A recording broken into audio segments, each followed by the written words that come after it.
მოგესალმებით. დღეს წარმოგიდგენთ ბატონი დავით ნარმანიას შემსრულს. ეს გახლავთ ბატონი გუჯა ხუგრიშვილი. იგი გახლავთ ეკონომიკური და სოციალური მეცნიერებათა დოქტორი, ბიზნესის და ეკონომიკის მაგისტრი. გუჯას აქვს ძალიან მაღალი დონის განათლება მიღებული გერმანიაში, კერძოდ პოცდამის უნივერსიტეტში, წლების განმავლობაში მუშაობდა პოცდამსა და ბერლინში. იყო სხვადასხვა პროექტის მმართველი, მუშაობდა აგრეთვე კანადაში. აქვს სამეცნიერო და პედაგოგიური მუშაობის გამოცდილება, მათ შორის საქართველოშიც.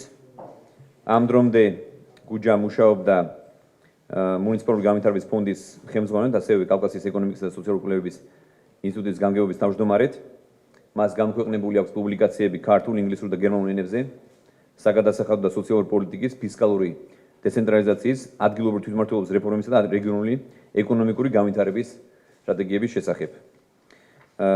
ბატონ გუჯას ძალიან საპასუხებლო დარგს ვაბარებთ.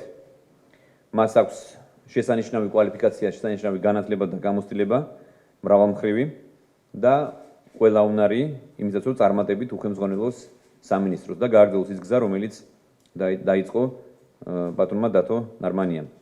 იმედი მაქვს, რომ გუჯა გახდება ჩვენი გუნდის ღირსეული წევრი და იქნება ძალიან წარმატებული მინისტრი.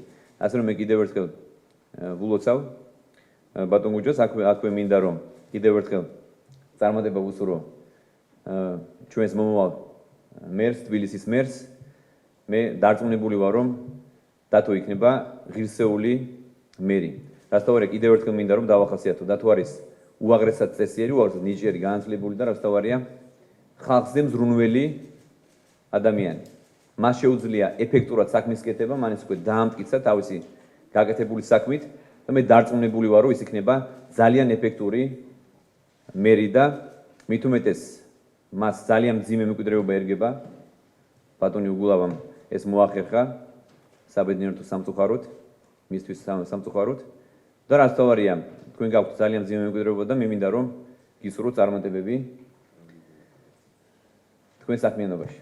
მადლობთ. მადლობა პრემიერ-მინისტრს, ეს არის ნდობა, რომელიც დიდ პასუხისმგებლობას მაკისრებს. ამ ეტაპზე შემიძლია გითხრათ, რომ საერთო სამთავრობო სტრატეგიის ფარგლებში სამინისტრო იქნება როგორც საერთო სახელმწიფოებრივი, ასევე ადგილობრივი მუნიციპალიტეტების განვითარების პროცესის აქტიური მონაწილე. კონკრეტულ სამოქმედო გეგმებს კიდე მოახლოეს დღეებში წარმოგიდგენთ. დიდი მადლობა.